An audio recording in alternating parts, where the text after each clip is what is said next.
Viewers, the Colonel speaking to you live from the Preceptory for British Imperial YouTube Broadcasting. I'm doing another of the 1929 political recordings. Columbia 5343, the Labour Party, 1929 election, Part 5, the British Empire. Speech by the Right Honourable J.H. Thomas MP. Here we go.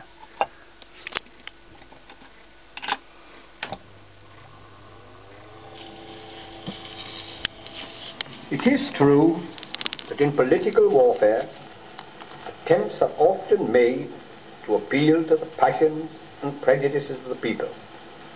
One party or another endeavours to conjure up some kind of bogey to frighten the elector.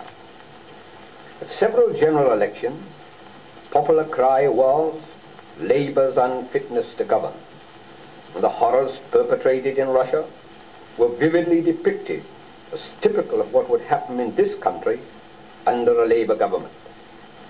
Another bogey was that Labour in office would be so irresponsible that the disintegration of the empire must inevitably follow.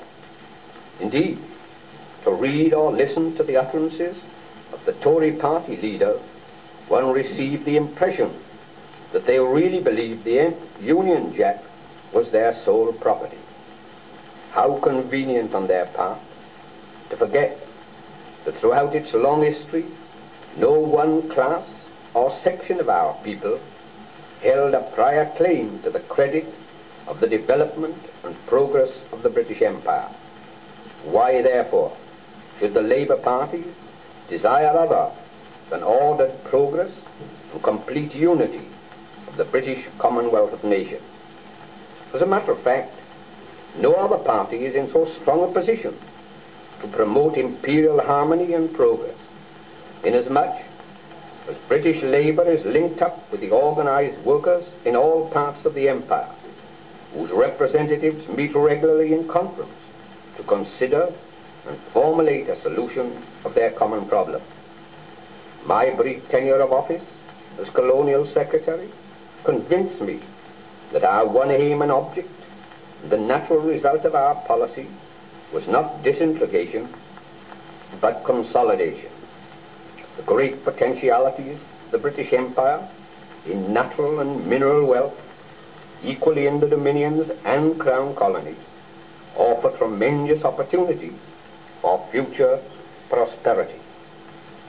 The dependence of the crowded Lancashire population on the raw cotton, at this moment largely manipulated by America, emphasizes the importance of and scope of cotton growing in our tropical region, which I myself encouraged and made possible in 1924. There is also an urgent need for the development of the transport facilities of the colonies, such as railways, roads and bridges, the materials for which could be supplied by this country.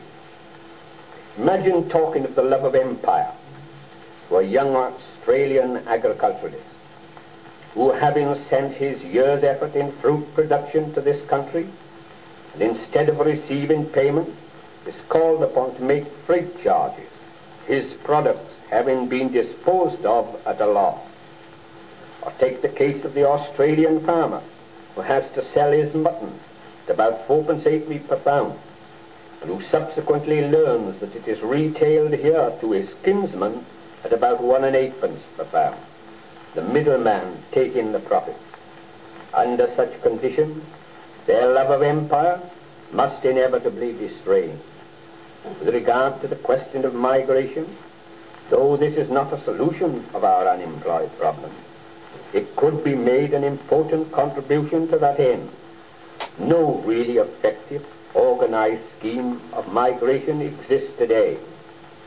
These are but a few of the empire problems which the Labour Party will tackle in a bold way. Labour's determination is to establish a real British Commonwealth of Nations, and to do something worthy of the heritage of which it is proud. There we are, viewers, the Labour Party in simpler mode. Hopefully you can go back to that under its present leader. Thank you, viewers, and goodbye.